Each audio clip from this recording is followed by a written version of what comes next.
Halo para peneliti dan inovator hebat di seluruh Indonesia. Anda punya prototipe keren hasil riset tapi bingung gimana caranya biar bisa keluar dari lab dan benar-benar dipakai masyarakat? Nah, kali ini kita akan bedah tuntas sebuah program dari pemerintah yang bisa jadi jawaban. Ini adalah jembatan buat riset Anda untuk mengubah ide jadi sesuatu yang berdampak nyata. Pasti familiar banget kan sama perasaan ini? Sudah punya prototipe yang canggih, ide yang bisa mengubah banyak hal, tapi kok rasanya kayak mandek aja di lab. Nggak pernah benar-benar sampai ke tangan yang membutuhkan. Tenang, Anda nggak sendirian kok merasakan frustrasi ini. Ternyata, ya, tantangan ini tuh ada namanya. Dan namanya cukup dramatis. Valley of Death atau lembah kematian. Panduan resminya sendiri bilang kalau ini adalah jurang di mana sebuah prototipe punya risiko kegagalan yang tinggi untuk komersialisasi. Wah, istilah yang kuat banget ya untuk masalah yang memang sangat nyata. Oke, mari kita gali lebih dalam. Kenapa sih lembah kematian ini seolah jadi kuburan buat begitu banyak inovasi yang sebenarnya potensial? Kalau kita paham akar masalahnya, kita bakal lebih mengerti kenapa program yang akan kita bahas ini dirancang sedemikian rupa untuk jadi solusinya. Nah, ini yang penting banget buat dicatat. Masalahnya itu bukan di kualitas riset Anda. Risetnya bisa jadi luar biasa, kelas dunia. Problem utamanya adalah nggak adanya jembatan. Jembatan yang bisa menyambungkan penemuan hebat di jurnal ilmiah jadi produk nyata yang bisa dirasakan manfaatnya di pasar. Setelah kita paham masalahnya, sekarang waktunya kita ngobrolin solusinya. Inilah dia, program hilirisasi riset prioritas. Program ini didesain secara spesifik untuk menjadi jembatan yang kokoh itu, biar kita semua bisa menyeberangi jurang inovasi tadi dengan aman. Jadi, yang menyelenggarakan program ini adalah Direktorat Hilirisasi dan Kemitraan. Misi mereka tuh jelas dan kuat banget, memastikan inovasi-inovasi terbaik dari para peneliti Indonesia nggak mati di lembah kematian, tapi justru bisa tumbuh subur dan memberikan dampak nyata bagi kita semua. Sebelum kita lanjut, ada satu konsep kunci nih yang wajib kita pahami bareng-bareng. TKT, atau Tingkat Kesiapan Teknologi. Anggap aja ini semacam rapor atau level yang mengukur seberapa siap sih teknologi Anda buat lulus dari lab dan terjun ke dunia nyata. Nah, TKT ini jadi metrik utama di sepanjang program ini. Jadi, tujuan utama program ini simpelnya adalah untuk menaikkan level TKT Anda. Perjalanannya jelas banget.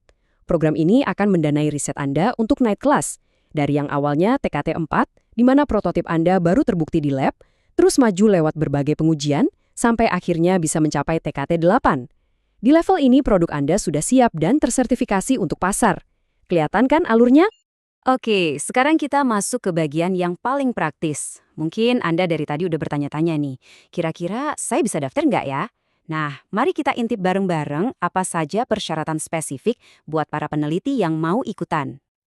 Ini dia syarat-syarat untuk ketua tim pengusul. Pertama, Anda harus dosen tetap, punya NIDN atau NIDK. Kedua, jabatan fungsionalnya minimal lektor. Terus, Anda harus punya rekam jejak yang terbukti, bisa lewat publikasi relevan atau hak kekayaan intelektual yang sudah bersertifikat. Dan yang nggak kalah penting, proposalnya harus dapat lampu hijau dari LPPM Universitas. Dan pastikan Anda nggak punya utang luaran dari program-program sebelumnya ya. Selanjutnya, soal skor Sinta. Nah, ini ada sedikit perbedaan. Untuk teman-teman di bidang sains dan teknologi, skor minimalnya 150. Sementara untuk rumpun sosial humaniora dan seni, skor minimalnya 50. Ini wajar kok untuk memastikan standarnya tetap relevan di masing-masing bidang ilmu. Dan ini dia, informasi yang mungkin paling ditunggu-tunggu. Dananya. Program ini menawarkan dukungan pendanaan sampai dengan 150 juta rupiah untuk setiap proposal yang lolos. Wow, ini angka yang signifikan banget untuk bisa membawa prototipe Anda naik ke level selanjutnya. Oke, pertanyaannya sekarang, riset di bidang apa aja sih yang jadi prioritas? Nah, pemerintah sudah menetapkan 8 area strategis. Coba kita lihat, siapa tahu inovasi Anda cocok banget dengan salah satu area ini. Ini dia 8 bidang prioritasnya. Cakupannya luas banget loh, mulai dari pilar-pilar dasar kayak ketahanan pangan, kesehatan, dan energi, sampai ke bidang-bidang masa depan seperti digitalisasi, material maju, dan tentu saja pertahanan. Coba deh perhatikan baik-baik, kira-kira riset Anda paling nyambung di area yang mana nih? Baik, Anda sudah memenuhi syarat, riset Anda juga masuk ke area prioritas. Terus, gimana cara daftarnya? Tenang, jangan bayangin proses yang ribet. Mari kita bedah biar prosesnya terasa lebih gampang. Walaupun mungkin diagram alur resminya kelihatan agak rumit, tapi intinya prosesnya bisa kita sederhanakan jadi 4 langkah utama ini. Pertama, ajukan dan unggah proposal lewat portal Bima. Kedua, proposal Anda akan melewati seleksi. Ketiga, kalau lolos, ada pengumuman dan tanda tangan kontrak. Dan terakhir, tentunya eksekusi proyeknya sampai pelaporan akhir.